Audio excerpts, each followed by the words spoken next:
Little Halloween action there for you. Yeah, man. Love Yeah. it. Halloween time. Welcome to this new show, the Around the 32. It's There you me go. and Nate talking about all 32 teams in the NFL. Yes, we're Lions fans, but we like Okay. football, so that's all that Yeah, counts. exactly. So we're gonna We give took our unbiased. Lion stuff off, so we're Yeah, good. We just have it in the we're giving background. you unbiased opinions. So. So what we're going to be doing here is going down a list of games that are happening this week. We're going to give you injury report statuses, what the line is, both whether the over under and the covered spread, and maybe we'll drop a little bit of fantasy in there, and then of course our opinions. So. Yeah, we also got some news and possibly some news too. matchup Yep. talks and I'll talk up Yeah, and all that. All that good stuff. Yeah. So let's go. All right. So the first game will be Baltimore and the Dolphins tonight. Right now, the Baltimore Ravens are favored to win by 7.5 points. And we were looking at the injury report. Basically, everybody's good to go. Ravens are the healthiest they've ever been, and Dolphins look good too. So, yeah, should be an interesting game. What do you think? Yeah, we got Lamar Jackson coming back off his little injury thing, even though he probably could have played last week, but they screwed that up for him, so he couldn't play. Right. But he's playing this week.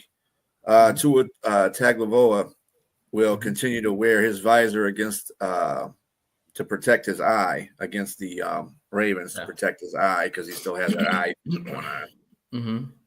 But other than that, I think everything's the only injury updates I have for Miami is Julian Hill, tight end, and Ashton Davis, safety. The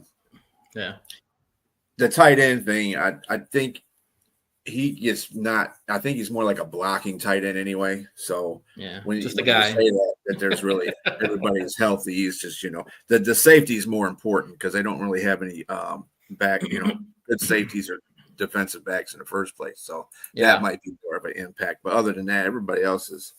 Do you think? Well, do you think that the Dolphins might be a little bit especially on the defensive side? Do you think they might be a little paranoid knowing that they might get traded coming up with the trade deadline? I mean, Bradley Chubb's been named in trades. So is Julian Phillips. As a player, how do you focus your attention on the game knowing that you might be traded to a different team, maybe a better team? Well, I think they're professionals. Other than everything else, you got to play where you're at right now. You can't worry about all that stuff. You got games to go out there and win, or try to win. And I mean, that's usually that doesn't bother players too much. It depends on the type of player it is, or the type of person they are. But other than that, I wouldn't say that would bother them too much. Do you think Miami moves off those guys at all, or do you think they stay with them? They might start imploding. They might start, trying to. I mean, they're third in the division right now. I mean, fourth. Catching third. Yeah, that's what I'm saying. So I mean, they're kind of in that middle category where you're not really good, but you're not really, really bad. You're kind of in the middle. And so, moving off of Chubb, maybe moving off of Phillips might not be a bad idea to clear some money, because the reality is they got to figure out what they're going to do with Tua Tagovailoa at the end of the season. I know they gave him an extension, but he's got injury problems. He's got concussion problems. And he's also been very vocal in his pressers about, first he threw his player under the bus and then he retracted it and apologized, and we all think Mike McDaniel's going to get fired at some point. Yeah. So, and that coach might not want Tua either. So that's another thing. Everybody might want to just be aware too that Tua is also one of those guys that people are talking about might be traded as well, even if they eat some of the cap. But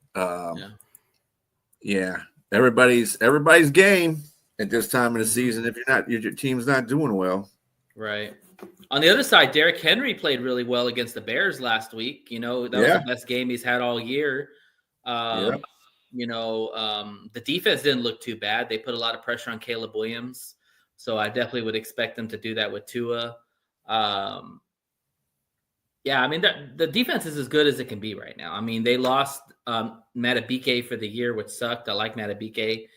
But, I mean, they still have Hamilton. They got Roquan back. Kyle Van Noy's out there. Wiggins is playing well. Nate Wiggins in his second year, I really like that guy. He's very fast, and he made that pick on Caleb. So I think the Ravens are rounding into form, and getting Lamar Jackson is going to be a huge boost for them. Yeah. Let me see what we got here. So do you think that the Baltimore covers the spread or Honestly, I'm leaning towards the points because Lamar's just coming back from his first game. He's going to be a little rusty.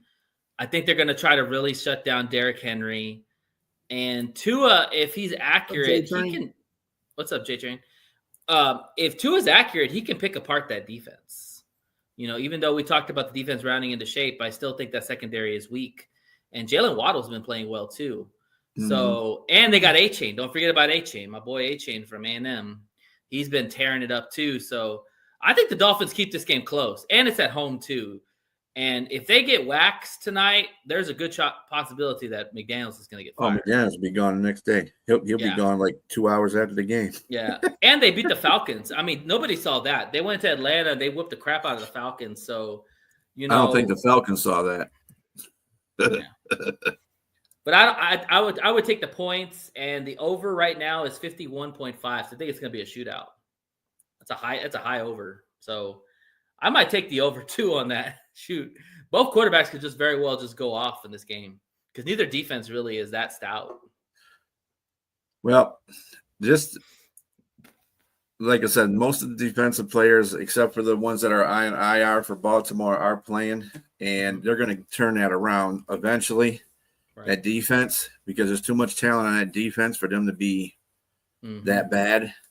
So, and Miami would be a good spot to be. Hey, it's in Miami, man. Come on, give your fans something to root for. So you think they're going to cover? Or you taking the points too? I think they're going to cover. Okay. I don't look at one game and say, "Oh my God, they're just back." No, because it's. I mean, it's either going to be a really big blowout or it's going to be a close game. Atlanta they fell in their face in that game. I mean, just totally fell apart in that game. Right. So yeah. And Penix St. Jackson. let's make that very clear. Hey Brent. What's up, Brent? And Fire Kiss, what's going on? All right. Let's jump into the next game. I got the 49ers and Giants. Niners are still 2.5 favorites. Over is 48.5. So another high-scoring game they expect. I don't know where they're getting 48.5. I'll take the under on that. That's a lot. Yeah, I'll take an under on that. With both these defenses, hell no. And the offenses aren't doing very well. Right. Well, I mean, where's Jackson Dart going to throw the ball? Christian McCaffrey was a DNP, but he was resting. Ricky Pearsall still is not playing yet. He was out there. I mean, he didn't have any practice. Trent Williams is still out, but he's resting. Yeah, he'll play. Winters has got DNP. I don't like that matchup for Christian McCaffrey on that defense. I agree with you. I think the Giants defense will shut down Christian McCaffrey. Well, look at Houston did to him. And Houston's a very good defense. They shut Christian McCaffrey. But, with the Houston game, I don't let all that fool me a little bit because when Houston was on offense, they had the ball for a very long time in every one of their drives. Like one drive was 15, another was 13, another was 14. I'm like, they wore that defense down. Yeah, they wore that defense down. So with that, once you get to a point where you got a lead, then they're going to start passing on you. So yeah. Does it look like Purdy, or is it going to be mac and cheese this week? I think it's going to be Purdy. Purdy, yeah. Okay. Purdy. I think Purdy is better than mac and cheese. I think that he'll get the ball to Kittle, Pearsall, maybe McCaffrey in the flats. I just think he's a more accurate and can maybe make a little bit more plays than Mac can. And then defensively, they've rode the wave with losing Fred Warner. I mean, obviously losing Fred Warner is huge. I mean, Fred Warner is the captain of that defense. But they still got some good players. So I'm more worried about the Giants, man. Like, where's Jackson going to throw the ball to? Or who's he going to give the ball to? Like, well, they still got Jalen Hyatt. They still got Hyatt, but he hasn't done nothing. Tyson, and they got Shepard. Who else they have? They have. Do they have what's his name? Shepard. I'm trying to figure out who's there. There you go. They have the guy from the other receiver. What's his name? Waddell. Oh. They got Demarcus Robinson. Oh no, that's wrong. No, what's that receiver's name with a W? Waddell. Yeah, Waddell. Yeah, Waddell Robinson. There you go. Waddell. There you go. Yeah, they got him. They got Trey Johnson, or they got that Johnson guy from number 84. It's going to be tough for Dart, man. I think that 49ers Saleh is going to bring a lot of heat on Dart. And if they can contain Dart, it's going to be a long game for the Giants. It really is. Losing Scatapoo is going to be huge. Yeah, and Scatapoo is confirmed out for the rest of the season with not only a dislocated ankle, but a fibula fracture and a deltoid ligament rupture. So it was a whole bunch of injuries in one. Well, it's not pretty, man. Yeah, it wasn't pretty. So that's going to be Dart looked like he was throwing up on the sideline. Because I don't blame him. I mean, that's something you don't want to see live, Yeah. Well, I did actually see it. Red Zone actually played. Oh God. I saw a video somebody posted of it. I was like, oh Lord, why would you even show that? Just to look at some stats real quick. So this is kind of interesting. The Niners are 5-3 against the spread, and the Giants are 4-4 versus the spread. Let's see. Neither team can score. 26 for the San Francisco Niners, 23rd for the Giants. Points allowed, 8th for the Niners at 20.5, 26.9 for the Giants. So their defense, the scoring defense, is not that good either. Yeah. And total, they're middle of the pack. So surprising, the Niners have only rushed for 89.4 yards rushing a game. That's 30th in the league.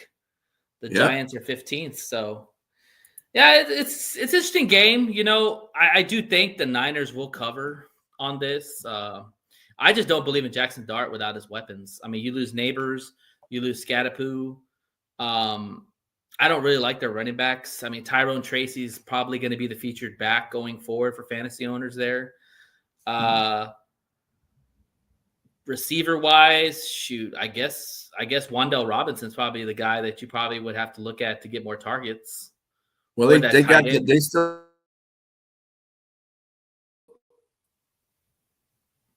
What the hell is his name? New York Giants. The running back. Damn, why can't I remember his name? Much.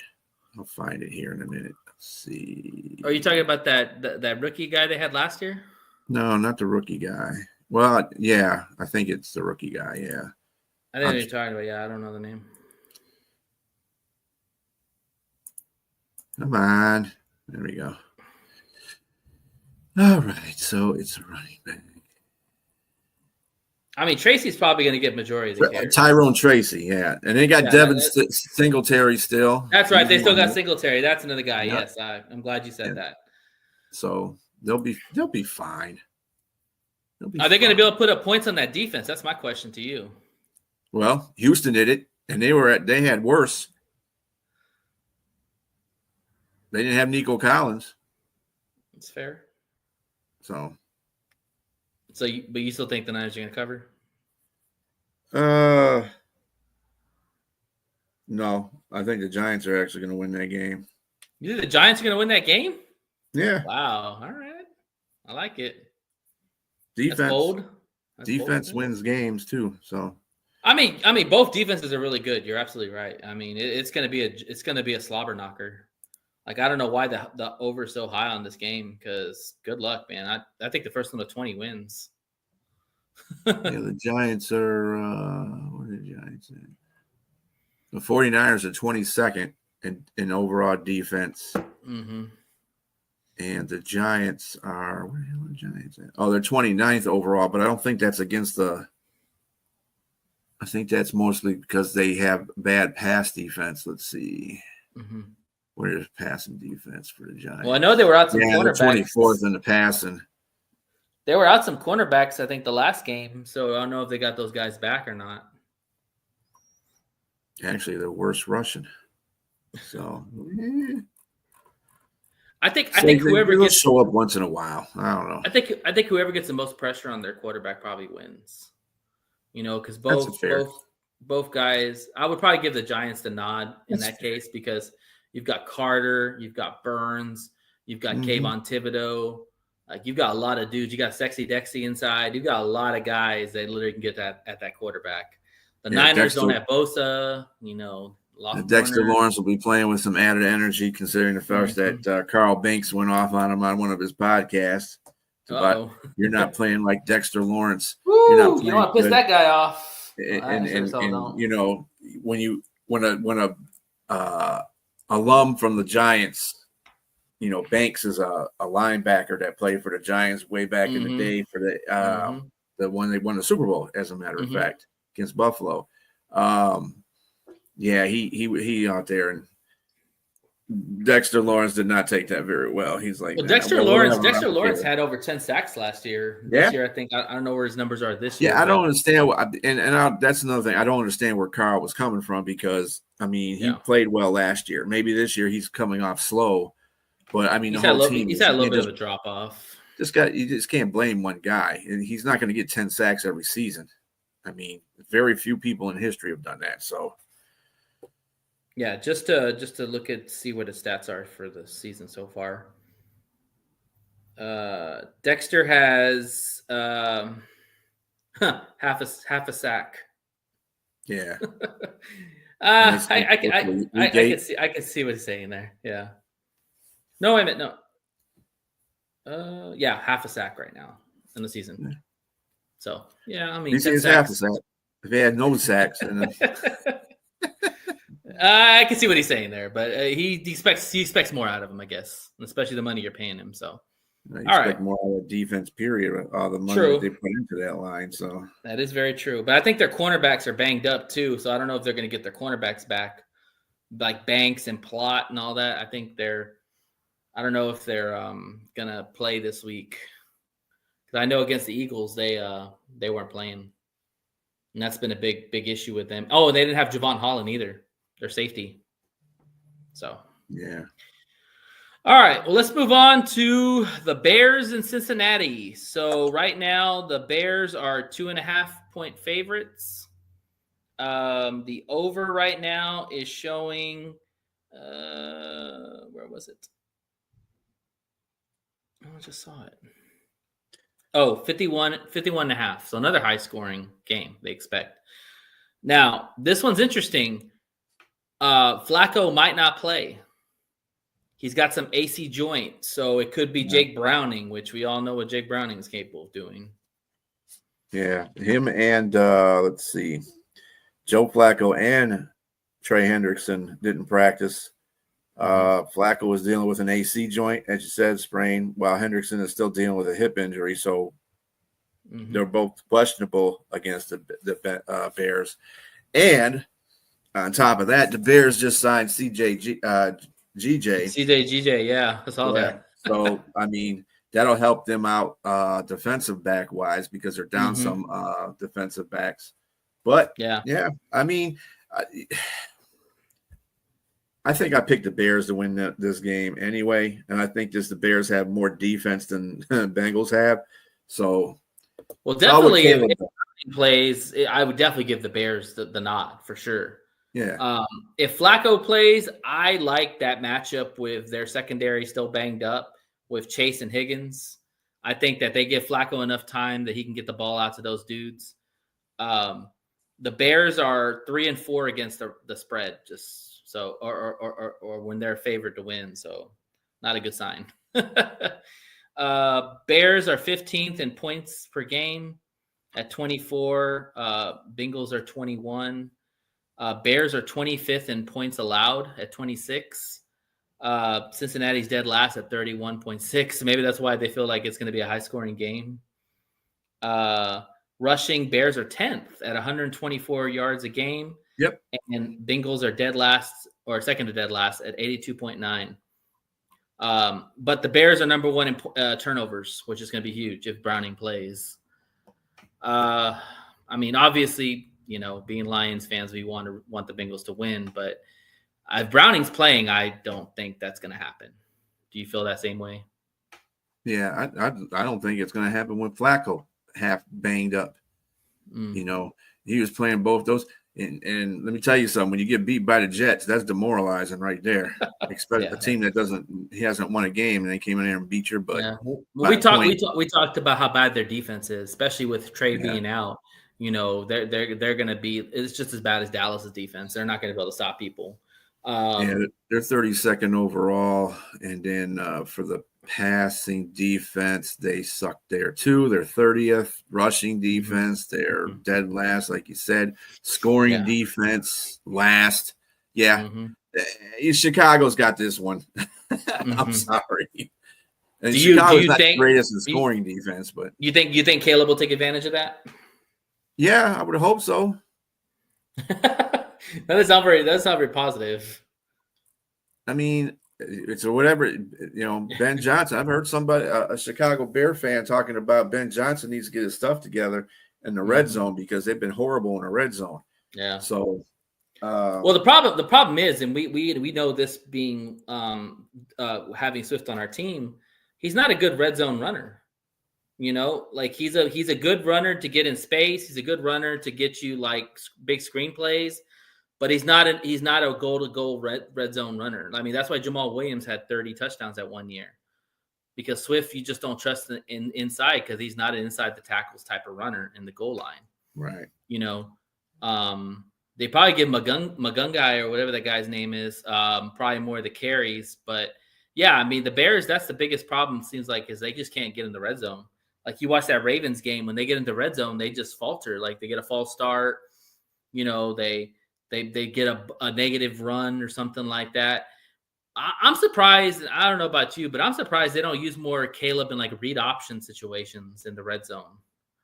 Like when you got a guy who can run like that, why don't you give him the read zone option? Yeah, I mean, Brent. There's no Gordon. There's no Johnson. There's no Stevenson. Well, Stevenson will play. Oh, Stevenson will play. Okay, so there's no Gordon. There's no Johnson. I mean, shoot, it'd be Chase and Higgins should be licking their chops, in my opinion. But well, I mean, if you got CJ back there, I mean, you don't have to do too much about having corners aren't really hard to bring in and start the same week. So, because go out there and hit somebody, try to get the ball, whatever. And see, as much stuff that everybody talks about GJ, he is still a pretty good defensive back. So wherever you put him at, he just talks too much crap. I think if the Bengals can have a clean game and not turn over the ball, they have a good chance of winning the game. If it's Browning out there and he throws interceptions like he gives out candy, then it's going to be Bears are just going to dominate on that end. Yeah.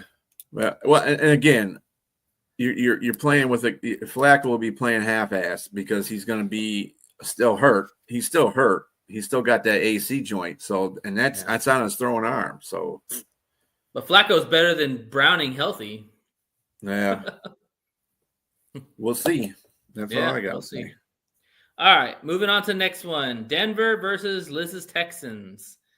Let's see. Right now, Houston is still 1.5 favorite at home.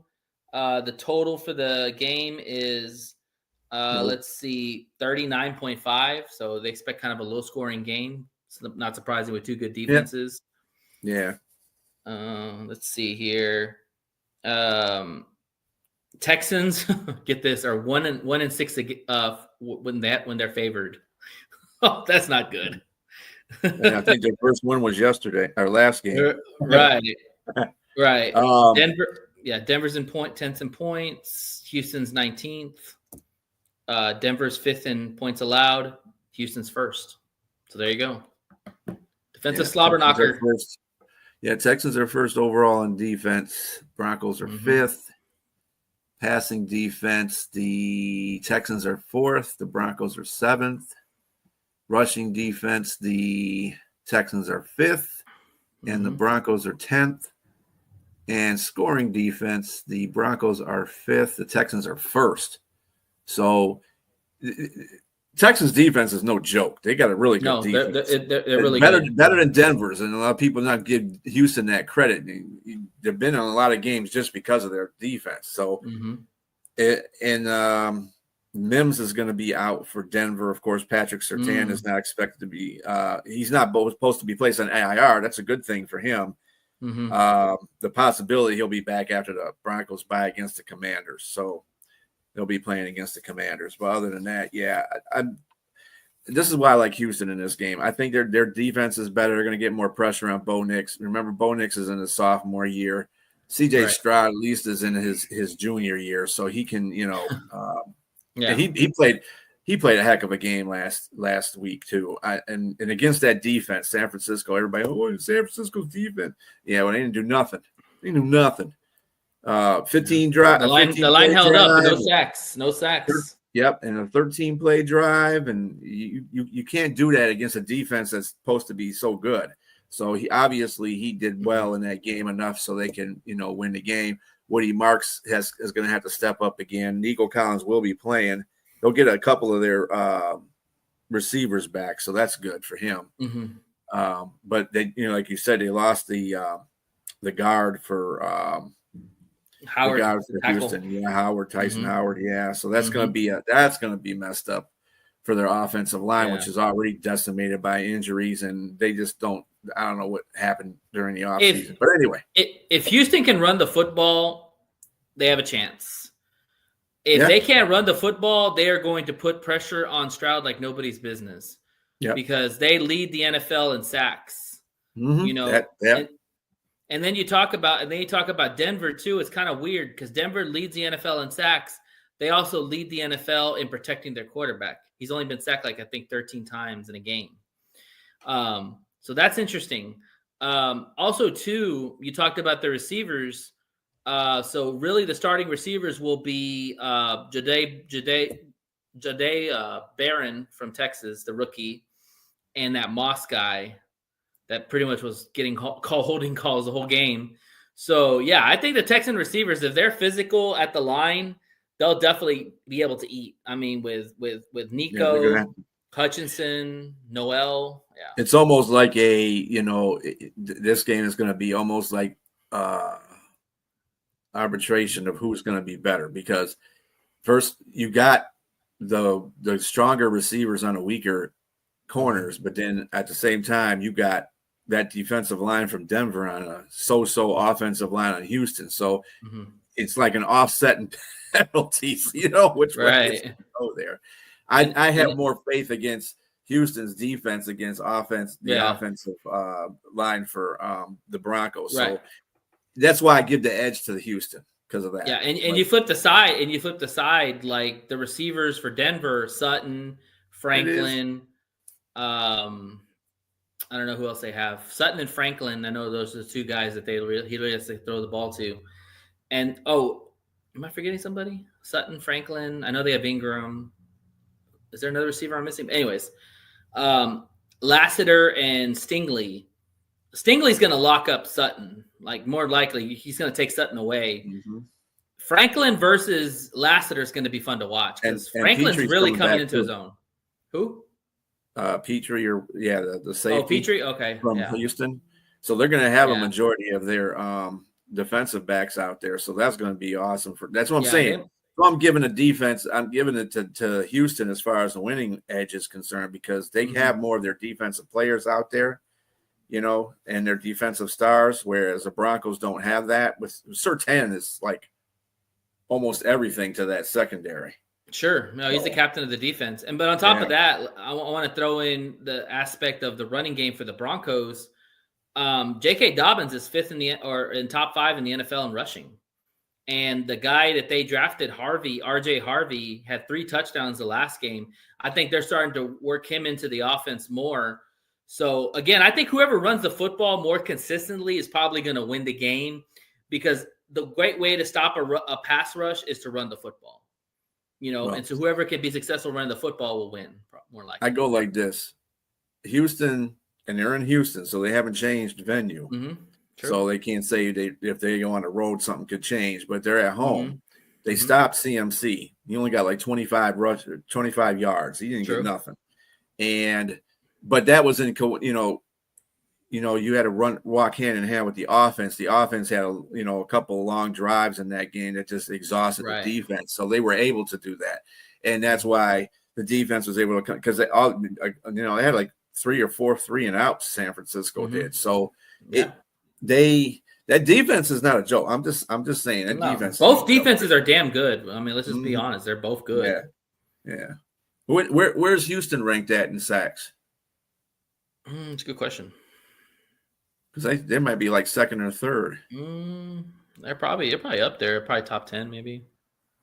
Yeah. Let me see. Liz, if you know, you can chime in. Yeah.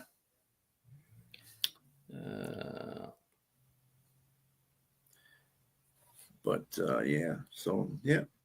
why I think that's a good line too. A 1.5 because it can go either way. Yeah, and I really think a field goal probably. They're going to whoever's going to win by a field goal. Yeah. 17th in sack percentage, 16th in sacks per game. So they're middle of the pack. Middle of the pack. Mm-hmm. Elizabeth said third. Mm. In sacks, total sacks. Liz. I mean, this is what AI says, so I'm not going to go against AI. AI is going to run our life. Exactly. Yeah. Yeah, 14 sacks this season. So, it's fourth in the NFL. So I guess I read it wrong. There you Wow, go. only 14 sacks. And I think Denver has 30 something right now. Holy hell. Yeah. That's insane. Okay.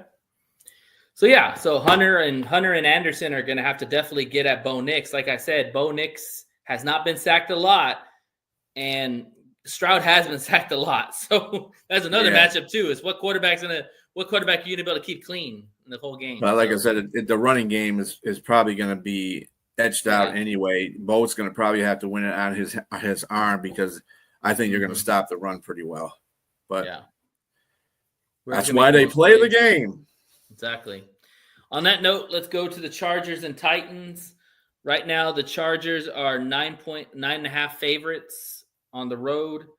Let's see. The over is 43.5. So kind of not a high scoring game, but somewhat of a high scoring game. Probably one-sided. That's why.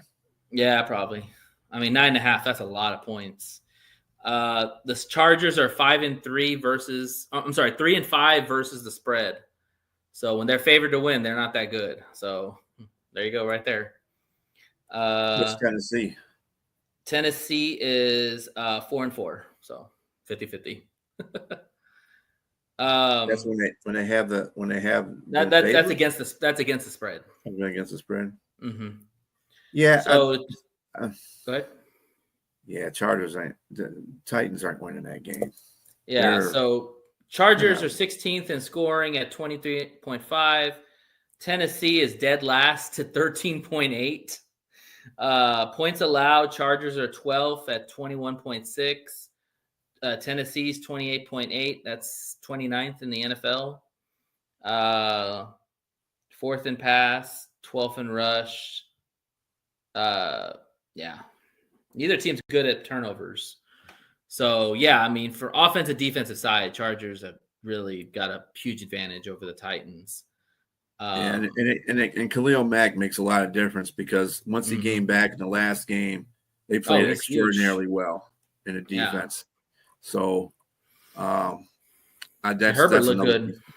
Yeah, Yep. Herbert's really Herbert was running into throwing form. dimes. Mhm. He was throwing dimes. Is Omarion still out? Right? He's still he's on IR. Or is he out for this game? Was he ruled out? He's out. Okay. He's still out in IR, Yeah. and of course, Harris is going to be out for the rest of the season. So right. It will fall Haskins upon, and Vidal. and he plays pretty well too. The rookie that they got, he's playing pretty well.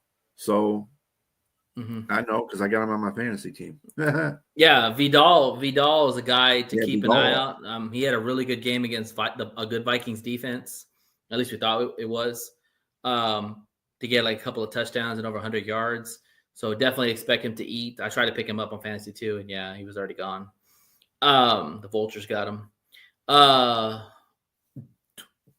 about the Titans real quick. Like, obviously, it's a mess. They fired their coach. Got a rookie quarterback. You don't really have a lot of weapons around him. Is there any positives you see out of the Titans right now?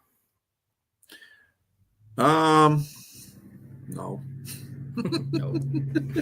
Short answer, no. No, can't say I see any positives right there. I mean, and they fired Brian Callahan in the after 4 or 5 games. That was dumb. Or not Brian Callahan. Yeah, Brian Callahan. That to me, that was kind of dumb. Let the guy sit there. He just got a rookie quarterback. Come on, exactly, your team doesn't pick in the first top 5 because your team was great the last season, unless you make a trade. But come on. Yeah, I'm with you, B. I hate the fact that you fire a coach after it was his second. It was on his second year, and surrounded with talent. Like, what the hell do you expect the quarterback to do? Right? You got nobody out there, and then people are leaving, requesting to leave. You got people that are on injured, are out for this season that can make a difference on that team. I wouldn't have never done that. I don't know what about these owners and their teams, man. Yeah. Speaking of that, on that note, do you think that Simmons gets traded at all? Could be a possibility if they're looking to rebuild. I mean, they got an intern coach in there right now. I mean, that seems to me if you're not going to win, you might as well get some draft picks. Simmons, you get draft picks and rebuild. Yeah. I mean, it's the only thing I can. You got your franchise quarterback in Cam Ward. So you might as well start putting pieces together. I mean, Spears is a really good running back. Yeah, and they really got a decent defense.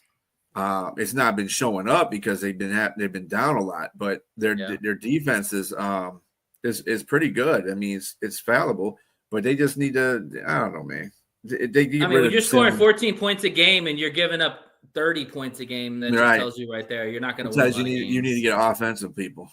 Exactly. Yeah. All right. Well, let's move on to the next game. Colts versus Steelers. Colts are still 3-point favorites. Over is 50.5. So another high scoring game they expect. Let's see here. Anything in Indianapolis do I have? No, I do not. Colts are 6-2 versus the spread. So when they get favored, they usually cover. And Steelers are 6-1 against the spread. So, so there you go. Someone's got to give. Colts are number 1 in scoring at 33.8. Pittsburgh is 25th in the scoring. 6 in points allowed for the Colts at 19.3. Steelers are 22nd with 25. Colts first in yards, 6 in pass, 6 in rush, 2nd in turnover differential. So they're pretty good. Now, a lot of people will say they haven't really played anybody. If you look at their schedule has been pretty weak. Outside of the Chargers, they really haven't played a lot of world beaters. Well, yeah, and the Colts defense is really not that great. They got a lot of guys. They don't have like stars. They're 26th overall. Of course, the Steelers are 30th overall. Passing defense, the Steelers are 19. last. Oh, last. So you can throw on them all day. Yeah. Oh, and that's the Colts passing yards. Yeah. And the Colts are 29th. Go figure. Mm-hmm. Rushing defense, though, the Colts are 8th, and the Steelers are 18th. Right. Scoring defense, let's see what we got here. Steelers are 22nd, and the Colts, for the Colts are 6. Yep. So, with all that being said, I think the Colts could win this game. I think they could win by. I think they will cover. I don't think they go over 3.5. To tell you the truth, I got no faith in it.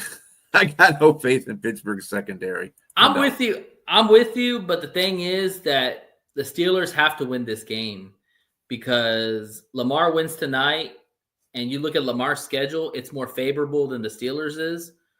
They have to win this game to keep up with Lamar. If they lose this game, and winning are two different things. That's all I got to say. Well, I will say this. If the Colts can consistently run Jonathan Taylor and the Steelers can't stop him, it's going to be a long day for the Steelers. However, if they can get pressure on Daniel Jones, Daniel Jones, when he gets pressured, he makes mistakes. So, but it's going to come down to Jonathan Taylor. And I thought that the Steelers did a decent job on Jacobs. He didn't really get any big runs, but they got shredded in the secondary, like you said. So yeah, and the thing is, they haven't really faced any quality running backs either, Pittsburgh. So,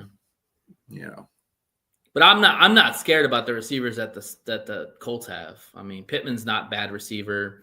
Warren's a good rookie. I like my chances with the Steelers secondary. I think they could do a decent job. I mean, it's going to come down to pressure.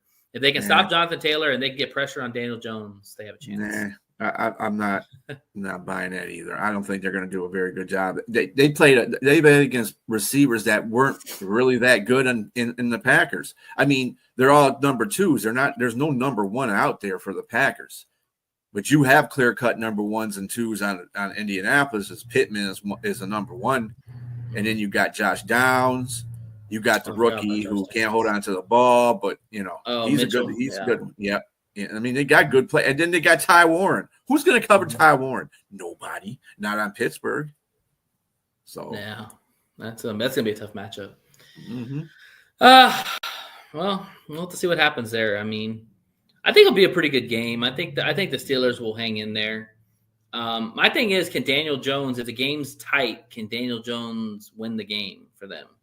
Because that's the maturation of Daniel Jones. Is like so far he hadn't really been in close games, so you really haven't had to see him like bring a team back or have a game-winning drive. The closest one would be the Chargers, which he actually did. If Taylor didn't get called or they didn't call that holding call on Mitchell against the Chargers, they would have won the game. So. But I want to see Daniel Jones, see how he plays if the game's close, which I think is going to be a close game. Because you mean you talk about Indianapolis against Denver? Mm-hmm. No, Steelers. Yeah, I think it's going to be like a field goal game. That's why the line is 3. I think it's going to be won by a field goal. So Daniel Jones either is going to have to get them in the field goal range or keep them, keep them ahead. So we'll see. Yeah. I'm not buying the line either. I think it's going to be a 7-point game. They might even win by 10. I just don't. Pittsburgh is just in shambles right now. I don't care what anybody says. They need to start making some changes, and they need to start making them quick. You got an old ass Jalen Ramsey out there. You got an old ass Darius Slay out there. They're not the corners they used to be. And then you got poor Porter out there having to cover everybody because nobody else can cover nobody else. So and now you're down to safety too. Deshaun Elliott's out. Right. Now they did get Kyle Duggar from the Patriots.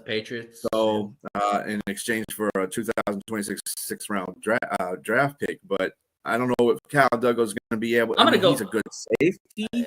I'm going to go back to that. They should never trade Minkah Fitzpatrick, dude, because Minkah Fitzpatrick was the quarterback of that secondary. Mm-hmm. Like, Jalen Ramsey is old in the tooth, and, he's not the Jalen Ramsey that was the Jaguars Jalen Ramsey or the Rams.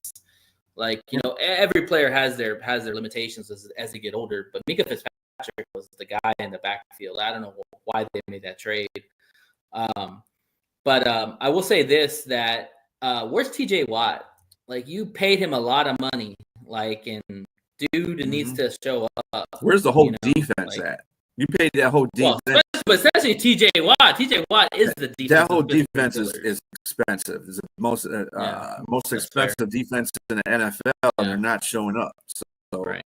that says a lot right there. And it's run by Mike Tomlin. So when you see stuff like this, and Mike Tomlin's defensive coach, and you see stuff like this, obviously probably if they don't do well by the end of the season, pretty sure they're going to get rid of Terrell Austin.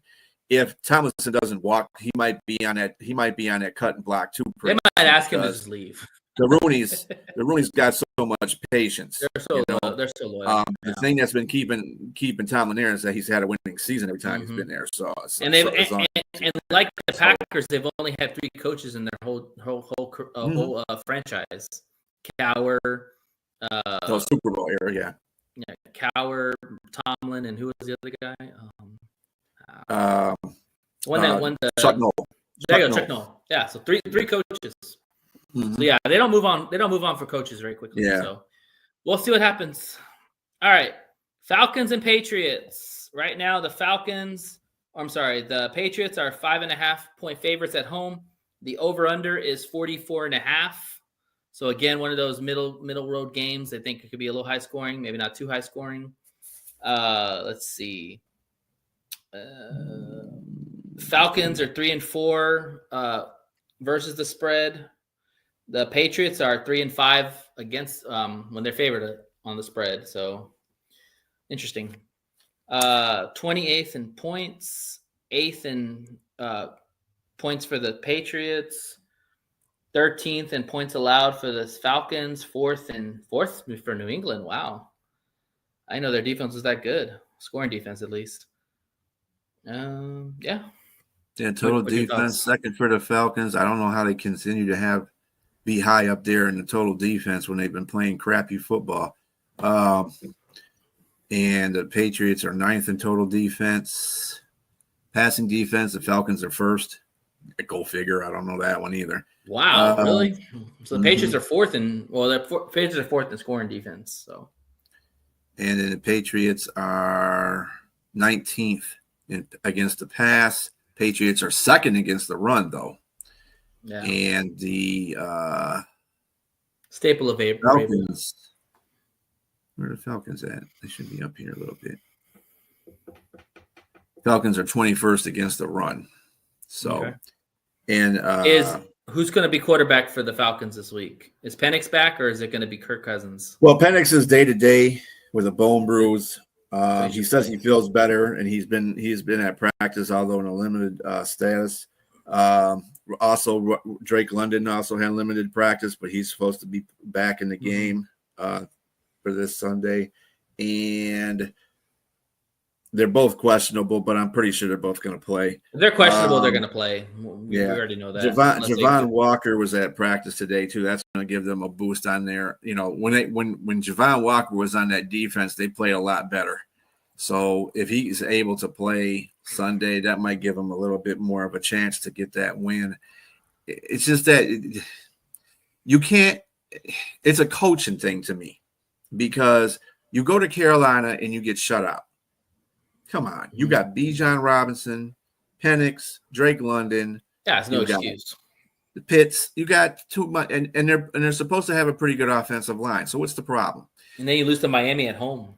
Then you lose to Miami. You get your butt kicked by Miami at home, and that's uncalled for. I mean, that some franchises would consider that getting rid of their coach immediately. Yeah, I think it falls on Raheem Morris big time because. Raheem Morris, you can argue when you watch the quarterback, if you watched it, Raheem Morris probably stuck with Cousins too long and then put Penix in.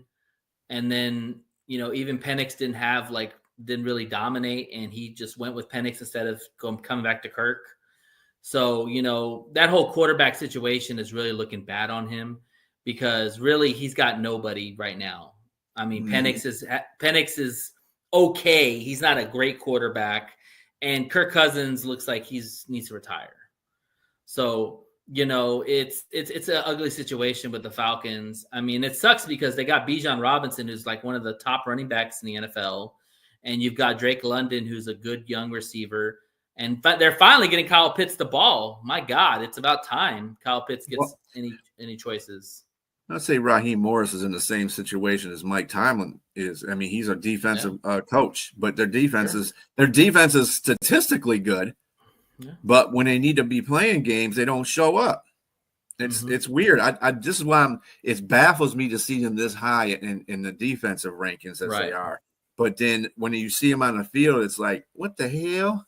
Well, I think is this? Yeah, I think the fact that they can get to the quarterback with Walker and Pierce, they have guys that can get to the quarterback with those pass rushers, and then also Terrell's one of the best cornerbacks out there, and so I think that he does a good job of kind of shutting down the pass. And they still got Bates. Still got Bates. Let me ask you this question: What matchup looks more favorable to you? Stephon Diggs versus Terrell, or Gonzalez versus London? Probably Stephon Diggs on Terrell. Only reason why I say that because Gonzalez really in man coverage, he's got a really good high percentage in man coverage. Super. And good. He's playing against Drake London, who's only the second year receiver, third year receiver. 5 Drake London. Yeah. So I mean, Christian Gonzalez is a dog. And he's like one of the most underrated corners in the league. So I'd probably give it to Stephon Diggs. Who do you think has the most yards? Well, Stephon is crafty. I think Stephon has the most yards. Okay. Because Terrell, he's a great corner too. I'm not taking Diggs at Terrell because Terrell's fantastic, too. Man. Yeah, for sure. But he's fantastic. He has his games where he gets lax too. Like in that game that they played against the Dolphins, Terrell was caught lunching. And that's not good. That's what I'm talking about. That's a coaching thing. If you're not getting your players to incorporate themselves in the game, then you got problems.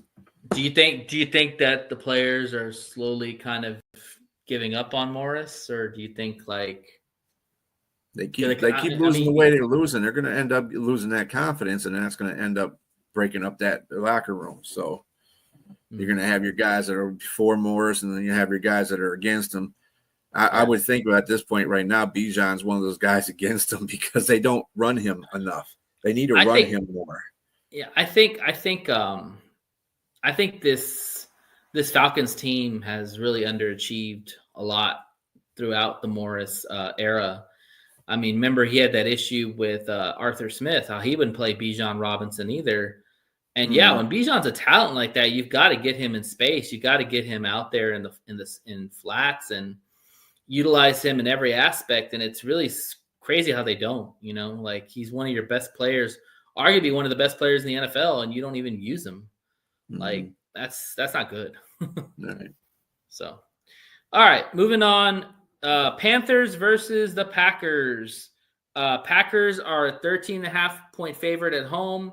Panthers, I'm sorry, the over is 44.5. Let's see. And they got 13.5-point spread, right? The Packers are 3-4 versus the spread, so they're 50-50 themselves. Yeah, they don't cover a lot. Yeah, because they lost to Cleveland. That's a good thing, and then they tied to Dallas. Those are both games they were favored in, and they tied and lost. Yeah, screwed them over, so don't bet them. Panthers are 27th in points at 19. Packers are 5th in scoring at 27.6.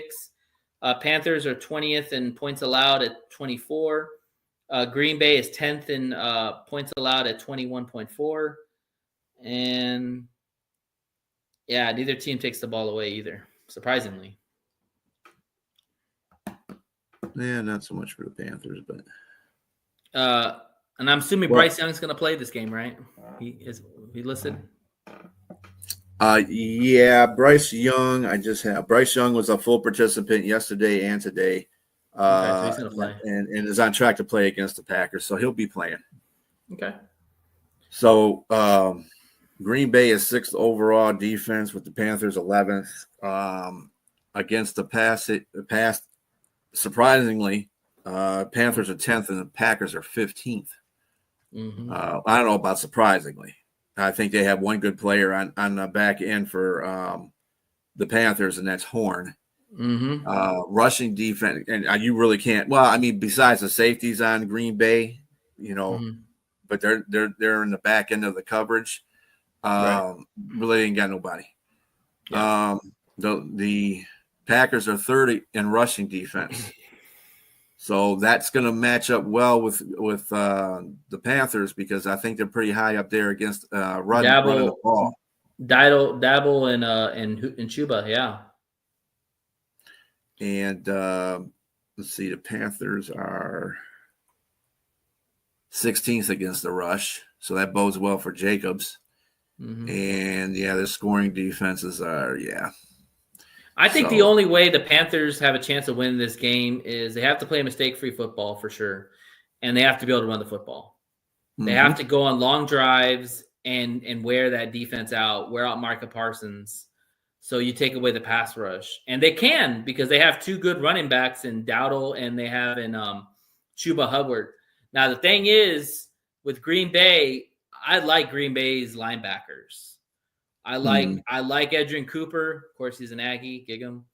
But I also like Quay Walker, too, if he keeps his head on straight. Like, he is an athlete from side to side, and that is probably that's probably the biggest strength of the Packers defense is those two linebackers because they can literally guard anybody and cover a lot of ground. And so if they can get a hat on those linebackers, then you're talking about the Panthers having success because if your safeties are having to make tackles, that's not good.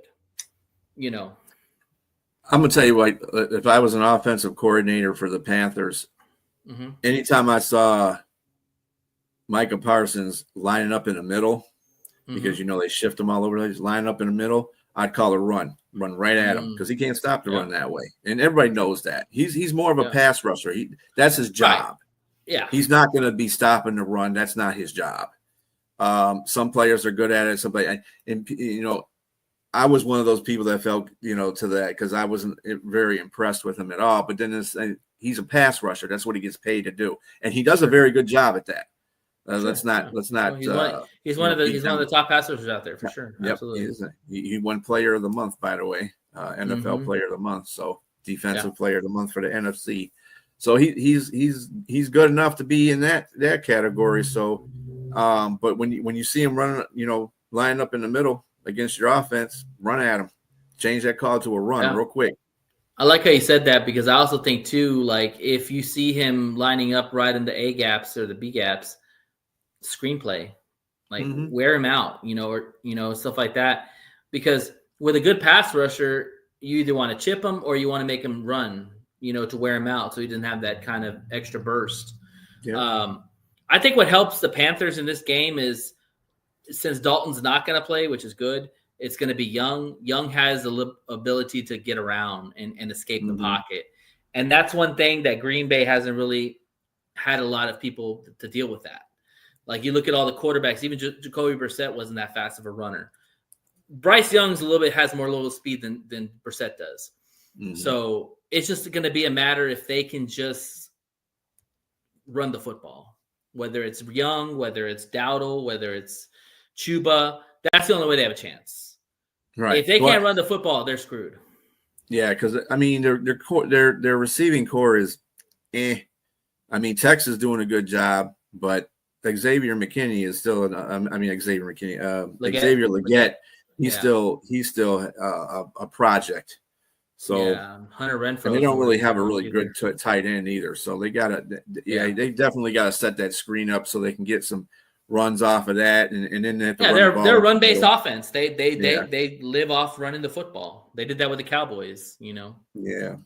So I mean, I think Green Bay will still win the game. I just don't think they're going to cover that 13.5. I just think Panthers are a lot better defensively than people give them credit for. I agree. I think that people are really sleeping on the Panthers defense, and they have some guys. Scorton's rushing the passer. You got Scorton's Horn, excellent. you got Horn that's earning his money finally. You know, he's looking like the cornerback that they paid him to be. Like they've got some guys that can wreak havoc. And you know, one thing about Love is Love struggles with bad teams. It's really weird. Like if you look at his best games, he went dual with the Cowboys. You know, he beat up the Steelers, but he struggled against the Browns. He struggled against the Cardinals. He struggled against the Bengals. You know, like so. They have a chance. They have a chance. Yeah. But they have to take the ball away. Like they can't turn over the ball, but they got to try and take the ball away in any aspect possible.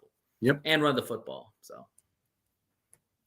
we'll see what happens. Yes, sir. All right. Jaguars and Raiders. Jaguars are 2.5 favorites on the road. Vegas. The total is 44.5. And I just saw this on TV. Travis Hunter's been added to the injury report. Yep, he might not play. Right. The Raiders are 3-4 versus the spread. Jags are 4-3. Jags are 25th in points per game at 20.9. Vegas is dead last at 14.7. 15th in points allowed at 22.1. Vegas is 23rd at 25.7. And the Raiders are 17th in total defense, and the Jaguars are 21st against the pass defense. This has got ugly written all over it. Yeah, it does. It's got boring and ugly written all over it, to tell you the truth. That's exactly how I felt. I was like, this has got ugly written all over it. The passing defense, Raiders are 20th, and the Jaguars are 27th. It might be a chance for Jaguars get upset in this game. That's for sure. They're 6th against the run, though. The Jaguars are, where the Raiders are. The Raiders ain't too bad either. They're not better than the Jags. They're 13th against the rush. And as far as scoring defense, you got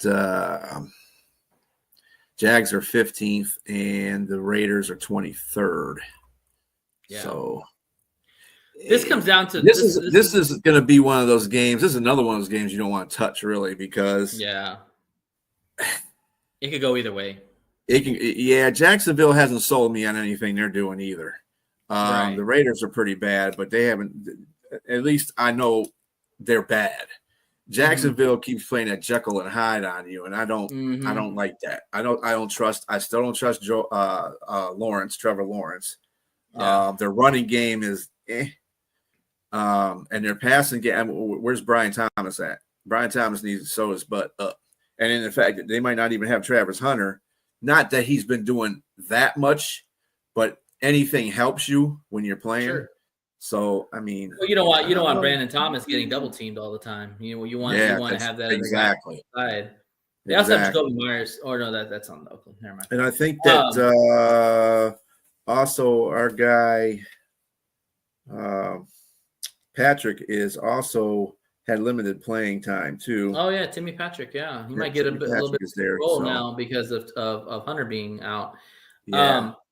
This to me comes down to the quarterbacks. Whichever quarterback doesn't turn over the ball is probably going to win. Because that's what I'm saying. I would not bet on this game because both quarterbacks could be turnovers.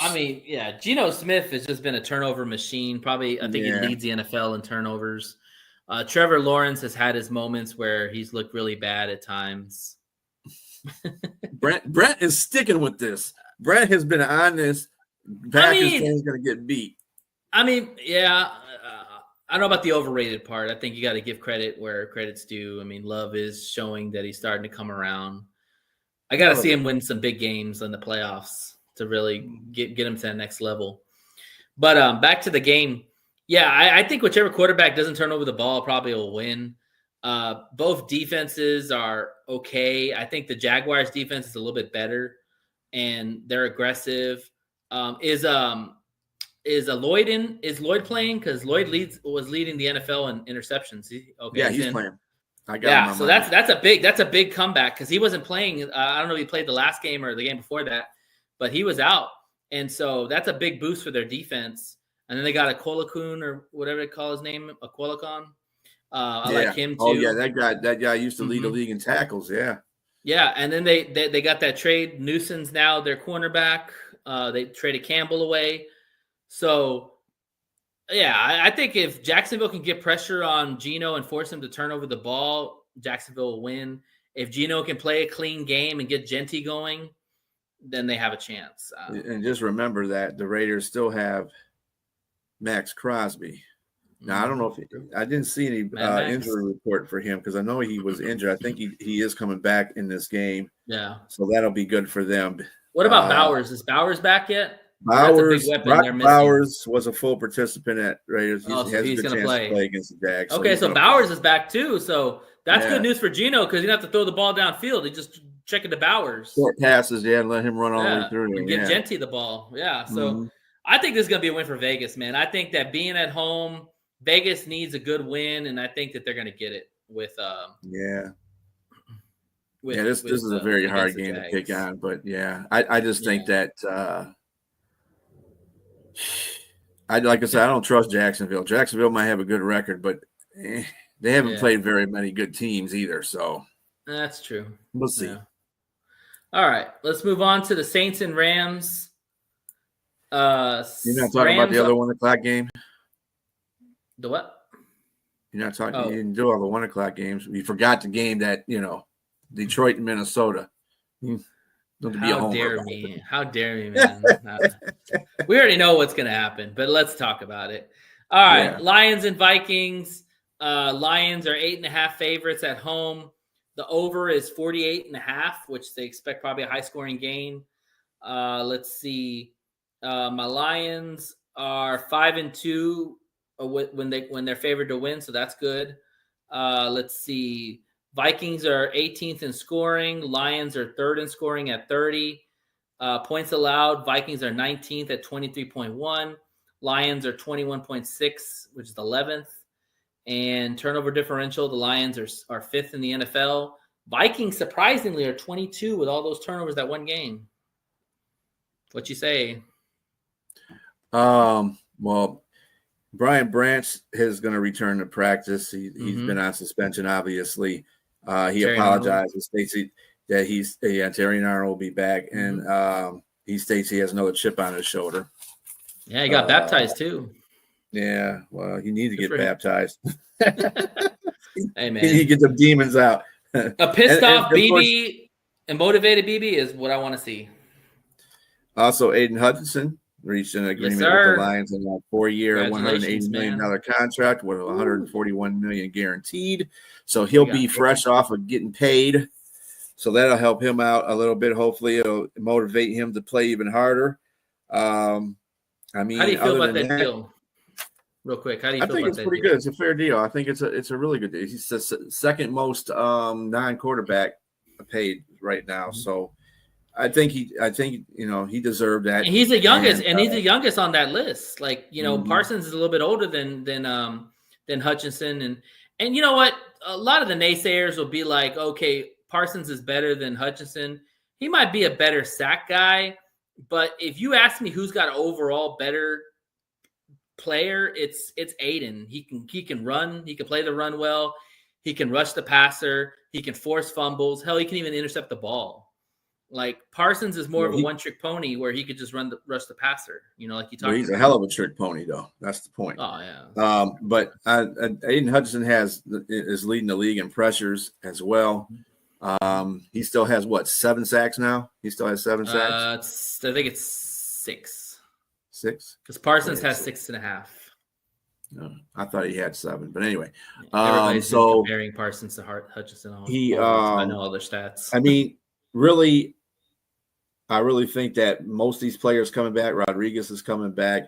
Also, J.J. McCarthy for the Vikings is coming back. So because of Carson Wentz being out for the rest of the season. O'Neill's going to be back for them, looks like, on the O-line. Yeah. So not sure about Darisaw. he just got. Well, he had. I think it was a day off. I'm not sure, but it was he had a full practice the day before, so I don't know if he got hurt in between that time or what happened. And maybe he's just a day of rest. But even with that being said, it's in Ford Field. They play really well at Ford Field, and they've beaten Minnesota Vikings like 4 straight times. So I don't think anything's going to change there. I actually think they're gonna cover that, right on the dot too. I think it's going to be a 10-point win by them. But I think it might be more, but yeah. I'm not taking Minnesota for granted either. Minnesota's well coached. They got good coaches there. And that's what I said, Brent. I said 40-20. I said 40-23, Brent. So I'm with you, bro. I think it's going to be a blowout. But yeah, the whole point of the end of the day is that they come away with the win, and Vikings go home with an L. So I'll say this. I seeing Shep take down Lamar Jackson, seeing him kind of keep Patrick Mahomes for the most part at bay, going against who are the quarterbacks that played that were pretty decent. I'm blanking here. I mean, they didn't do too bad against Jordan Love. They didn't do too bad against So they did fair. I'm not worried about JJ McCarthy, man. If Shep can't control JJ McCarthy, I'm a little worried. Because it's not Lamar Jackson. Good job on Caleb after he made some adjustments. Yeah. What's the one thing good about Shep is that he makes good adjustments. So exactly, that'll be everything. That's something AD didn't do very well. That's why I always said that Shep was going to be a better defensive. Oh, Baker, that's another one. Baker, he did a good job against Baker too. Good job with literally backups. So yeah, I don't think JJ's corners. But that defensive line was relentless on Baker. That's what caused a lot of those overthrows and how those corners were able to play those receivers is because that defensive line was getting to Baker pretty well. And so if they can do the same thing, they'll be fine. And you probably would argue that actually, I'm not saying he's Baker Mayfield, but JJ has a similar game to Baker Mayfield. Strong arm guy, can run out of the pocket, will put the ball in harm's way if pressured. So I think that same kind of formula is kind of how you want to attract JJ McCarthy. Bring the heat, JJ's decision making isn't great because this is his second year. He hasn't played a whole season yet. Sure. So his decision making is not up to par. So that'll help the Lions out a whole bunch right there. Just that. Yeah. So because the linebackers are tight. I know Cunningham's not playing, which sucks. He's on IR now. But Rodrigo's back. Rodrigo's is back, and the defensive line's been playing out their damn mind. So everybody's healthy on D-line, so that's good. So as long as they can get pressure on there, and then we're getting some of our corners and our safeties back, that's great. As long as we can hold it. I mean, we saw Amik hold down JJ in the last game of the season last year. So whoever's on JJ is just going to have to do a fabulous job on him. So. He's going to get his probably. Yeah. Oh, for sure. I got a feeling that this is going to be a big JMO game because, Johnny Morton came out and said, I failed. I need to work on getting JMO the ball. Usually whenever you hear a presser saying, I need to get this guy the ball more, they're going to make a point of emphasis to get him the ball. And I think that with Rodgers possibly being a game time decision, that's huge because JMO is going to probably be guarded. He doesn't torch anybody. Doesn't make a difference who's covering him. He's fast. True, but I think the thing I don't like though is when you say that. I don't want 50% of the plays going to JMO. That's not how the offense works. I mean, when you make a point of it, that means that the quarterback's going to make a point to try to get the ball to him. And JMO and Goff don't really have that good of a connection yet because of that. So they have to work that out in practice somehow, some way. But he needs to incorporate JMO in different ways, not just being a wide receiver. He needs to do jet sweeps and stuff like that, stuff that he was doing before. Right. Little trick plays if you want to throw something in there, for sure. Yeah. And I think too. I don't want Goff going to him 50 times. 50 out of the. Well, I think the first drive. I think the first drive they're gonna try to make a point of emphasis getting him the ball early, like they have in some games. But I would say this: if Flores is gonna bring, just remember this though. Minnesota knows this now that it's out in the air. Yeah, sure. So, But I would say like if Flores is going to blitz the hell out of Goff, and Goff has been really good about picking apart his blitzes, I would take those shots at JMO. I'm just saying, and some of his big plays have come against the Vikings, so we'll see. no, as long as All the right. calls are on Yeah. point with what the blitzes are. So, True. but anyway, All right, moving on. Rams and Saints. Rams are 14-point favorites at home. The over-under is 43.5. Let's see. So the Rams are 4-3 versus the spread. 29th for the New Orleans in points per game at 16. Rams are 11th with 25. Saints are 24th in points allowed. Rams are third at 16.7. And point differential, Rams are 10th. And so Puka's back. overall defense, surprisingly enough, well, I wouldn't say surprisingly enough because the Saints defense is not too bad. The Rams are 13th in overall defense, and the Saints are. Then again, I could be telling lies. Let me see here. Where they at? Oh, 15th. So they're not too far from where the Rams are defensively. Is total defense, passing defense, they are 9th against the pass. That's good for them.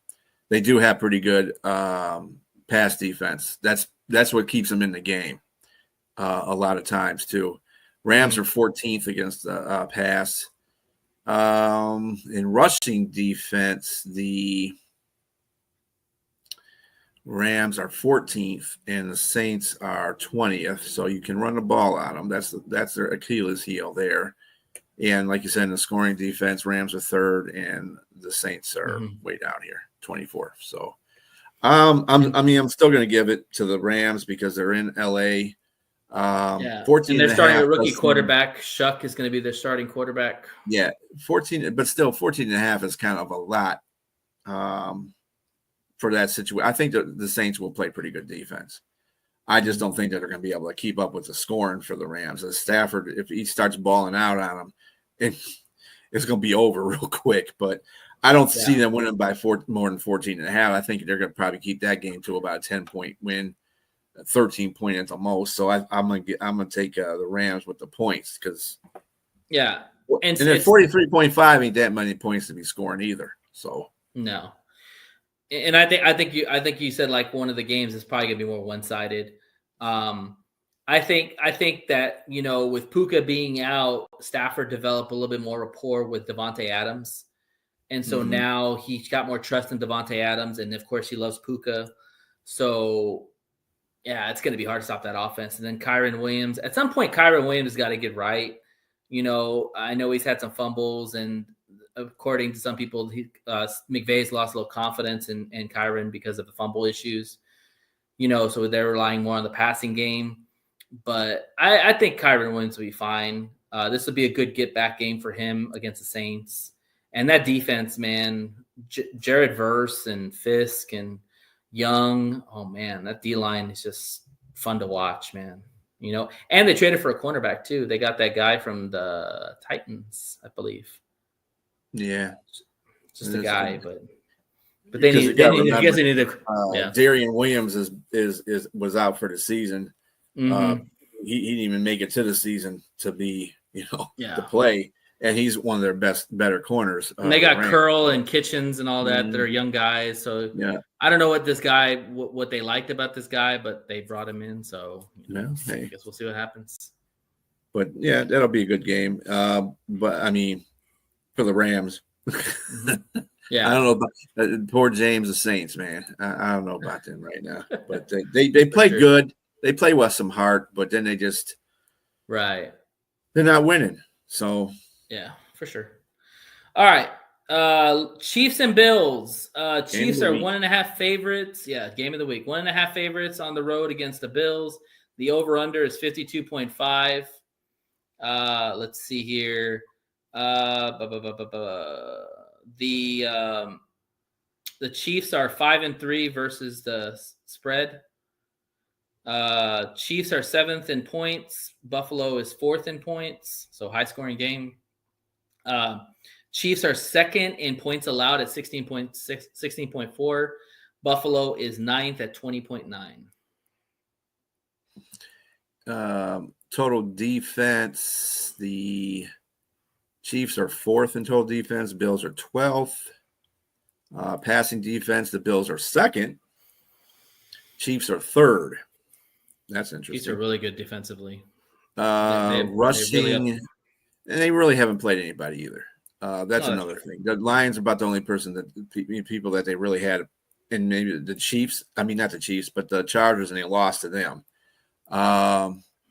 But let's see who else here. Okay, so then on their rushing defense, boy, these guys suck on both. The Chiefs are 11th. Yeah, the Bills are terrible.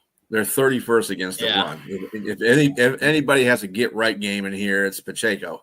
They can't stop. They can't stop the run. Right. And like you said, your scoring defense 2nd, and the Bills are 9th. I just think that tradition is going to hold up on itself, unfortunately, for Buffalo. Meaning, what I mean by unfortunately is they're going to win the game, but when it comes time to be in the playoffs with the Chiefs, they're going to lose again, probably. But I think they can beat the Chiefs at home. Like I said, the Chiefs beat Vegas. They beat the Commanders. They lost to Jacksonville, which is a surprise. And they beat the Lions. That's about the best team they've played out of all those teams that they've played, except for maybe the Chargers. The Chargers were a pretty good team. So I mean, they've been losing some games they shouldn't be losing. Yeah, I think if the Chiefs want to, if the Buffalo wants to win this game, they're going to have long drives and keep Patrick Mahomes off the field, because that's really their best defense, is to just their offense is to run the football, sustain drives, score touchdowns. That's something that we couldn't do. We had our slip ups, but that's the same philosophy that Buffalo should do. And if Buffalo can do that, they should win. If they can't do that, then it's going to be hard to stop Patrick Mahomes with that. It's always nice though, before you play one of these big games, that you get to beat up on somebody that's not that great. And like Buffalo went to Carolina and beat the crap out of them. So I think what they did was they got some of their juju back a little bit, and maybe that once you have a taste of winning a game after you've lost a couple of straight to a couple of bad teams too, then you want to go and make a point against Kansas City. I think Kansas City's in the same boat. Yeah, so I agree. Okay. I mean, I think this game's going to be a good game. Both two great quarterbacks. Kansas City's defense is playing really, really well. Buffalo's got to win this game. I mean, Buffalo, they had some snoozers. They lost to the Falcons. They beat up the Panthers. But this is an uptick in their competition. I think they really need to win this game just for the morale for themselves going forward and the confidence to take into the. And in fact, they have to keep pace with New England, because New England is also one of the teams that beat them. Yeah. So they got to keep pace with New England in order to win that division. If they slip up and New England keeps winning and doing what they're doing, it's going to be a long road for Buffalo. And I don't. Yeah. People had picked Buffalo they were. At the beginning of the season, they were favored to win every game that they played this year. That has changed completely around because of what. Well, the fact that they can't stop anybody on defense. They can't stop the run. Yeah, they can't stop the run for nothing. Which is huge. Yeah, because if you can't stop the run, you're going to struggle against the pass too. But they did make a valiant effort against Carolina, and I thought if they could beat Carolina and have them stop them from running. And it's what they did. They stopped him from running. Chuba wasn't effective, and neither was Dowdle. So when you eliminate those two people out of that offense for Carolina, you basically eliminated their offense. So it's a start. Yeah, it's a start. Yeah. All right. Moving on. We have here. Oh no! Dang it. The Seattle Seahawks. Yeah, Seahawks versus the Commanders. Seahawks are 3-point favorites on the road. It's a 47.5 total. Let's see here. Seattle is 5-2 versus the spread, so that means that they cover a lot of times. Let's see, 5th in points per game at 27. Washington is 17th. 7th in points allowed for Seattle, and 24th is 21st in the NFL for the Commanders at 24.8. And neither team is good taking the ball away. So, yeah, and also McLaren is going to be out for this week. He re-aggravated his what was he mean? His quad injury. He re-aggravated a quad injury, so he's going to be out. yeah, Terry McLaurin, yeah, that's going to hurt. Mm-hmm. And Daniels, I don't think Daniels is playing either, right? So, yeah, I'm giving Seattle all the props in this one. Seattle is 10th in overall defense, and the Commanders are 27th. Passing defense. Mm-hmm. This is something that is kind of hard for the Seahawks. The Seahawks aren't really good in pass defense. Right. They're 23rd. Commanders are 26th. This is what Terry McLaurin would come in handy, and Jaden Daniels. Rushing defense, Seahawks are number 1 against the run. So Bill is going to have a hard time running on that defense. Yeah, their D-line is good at getting to the quarterback and good at stopping the run. Yeah. And that bodes well for Seattle. Yeah. The thing with me about this game, because I think the Commanders could win this game, more so because they're at home. But the fact is that Sam Darnold has at times made some dumb mistakes. You know, like the sack and the safety in the against the Texans. You know, like when he gets pressured, he kind of lets the ball flutter. And I mean, the Commanders don't have a great defense, but they got players that can get to the quarterback and rough things up. Luvu is one of the better players they have. Marshawn Lattimore recently has played well. He's going to have his hands full with JSN. They'll probably have to bracket him. I don't know. I mean, like, Seattle has to come all the way across the country. That's another thing, too. Those games are a little bit more interesting. I don't know. I mean, I think Seattle should win the game, but I'd stay away from it. I don't think that coming across the country, because there's teams have done that all season in one game. True. So it's not true. I don't know as bad as it was, but it's still a long trip. Yeah. Seattle is well traveled. You know, they're a well traveled team. They can win on a road. I think this is actually too small of a cover here, 2.5. I think they're going to win by about a touchdown and maybe 10 points on this one too, because Washington is just depleted. They're not going anywhere right now. I don't think they're a playoff team. I don't think they're going to be a playoff team. When they get done with this game, they have to play Detroit. And it's not going to be pretty for him in that game either. I don't care if McDaniels is playing or Scary Terry. It doesn't make a difference. I think that right now they're in a tailspin. They don't have enough players that are healthy enough to play all the way through. They're not having a good season this year. They're having their definition of a sophomore slump with for the second year. So I think if the Commanders can keep it close, that gives them the hope. If Seattle comes out and lays belt to ass to them, it's probably going to be early. I kind of look at that, the belt to ass thing happening. It's possible. And just by the way, just I just saw this on TV. The Lions line went up to 9.5. So somebody's not playing. Because maybe the betting is more favorable toward the Lions. Maybe that too. Yeah. All right, and let's wrap up this segment with the Cardinals versus the Cowboys. The Cowboys are 2.5 favorites at home. Arizona, I'm sorry, it's a 54.5 spread, so another high scoring game.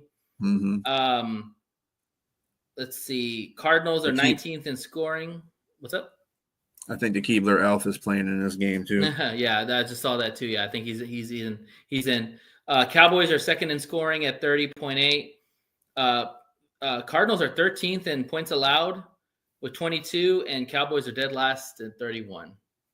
Yep. And that's basically what their total defense is too. If Murray's in this game, that's different. That makes me change my pick. Well, not change my pick, but that kind of makes me think that they have a chance. Because I like Jacoby Brissett, but Murray can run around, and Dallas can't stop anybody. Like, they can't stop the run, they can't stop the pass. Yeah, it all depends on how Cardinals play defensively, because they played against a really good Denver team and got their butts handed to them, but that was against a really good Denver team. Denver took out that offense completely. Yeah, I don't think Cardinals have enough manpower to do that, to tell you the truth. I think Dak will be back to his good ways this game. He wasn't bad in the last game either. So, I mean, it's their defense is not great, but Cardinals, they kind of figure out ways to lose, even at home. And they lost against Tennessee. Come on, Tennessee. You lost to Tennessee. Yeah, that's pretty bad. And it wasn't because Tennessee did anything. Tennessee just took advantage of what the Cardinals were messing up on. And the Cardinals lost that game. It wasn't Tennessee winning that game. It was the Cardinals losing that game. And that's pretty. You can't justify that one. That's pretty bad. Yeah, you can't. The Cardinals are. I picked them to be number 2 in that division, but maybe I was thinking second from last in the NFC. But anyway, they aren't doing very good. So I'm not. I got Dallas in this one. I just like Dallas's offense a whole lot more than I like Arizona's offense. Yeah, and even with Cardinals, even applying some pressure on that offense, I don't like the Cardinals defense like I would. Yeah, we're both on the Cowboys for sure. Yeah. I will say this: I am interested to see, Javonte Williams has played really well for the Cowboys. Like, he's been a revelation since he left Denver. He revitalized himself. I think if the Cowboys can run Javonte Williams most of the game and they can't stop him, it's going to be a long day for the Cardinals, because if you can run the football on the Cardinals, it's only going to make the passing game even more dangerous. Now, the Cardinals did a pretty good job with Josh Jacobs at times when they played the Packers. So if they can stop Javonte Williams and make Dak pass the ball a lot, they might have a chance. Look at he's got a pass to, though. CD.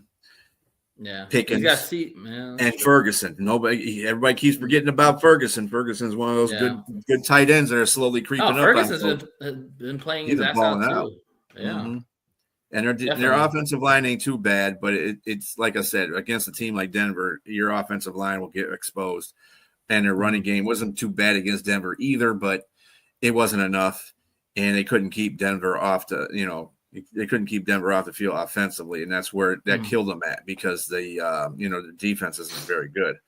But with the Cardinals,